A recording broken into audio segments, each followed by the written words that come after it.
ఒక మన పెద్దవాళ్ళు కూర్చుని అప్పుడప్పుడు పుచ్చుకుంటారు కదా, అలా కూర్చుంటారు చక్కగా నలుగురు కూర్చుని.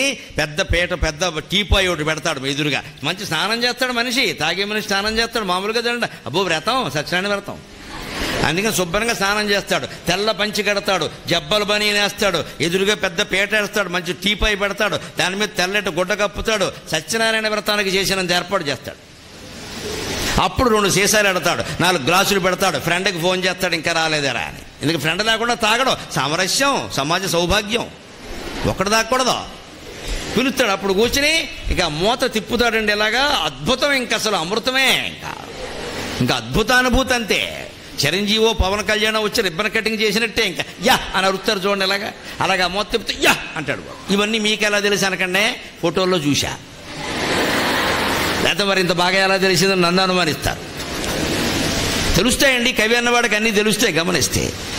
ఇవి చూడండి ఇలా చేస్తాడో మీరు ఎప్పుడైనా గమనించండి, తెలుస్తుంది. అక్కడ కూర్చుంటే మొదటి రౌండ్ అంటారండి, వాళ్ళ భాష చాలా గొప్పగా ఉంటుందండి.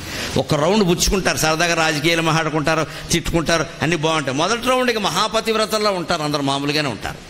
రెండో రౌండ్ వచ్చేసరికి ఈ కప్పులో రెండోసారి పడేసరికి ఇంకా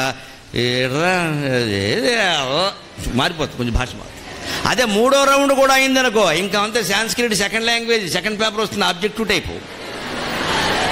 ఇంకా మొత్తం ఉభయ గోదావరి జిల్లాల్లో వినపడని బూతు మాటలన్నీ వచ్చేస్తాయి.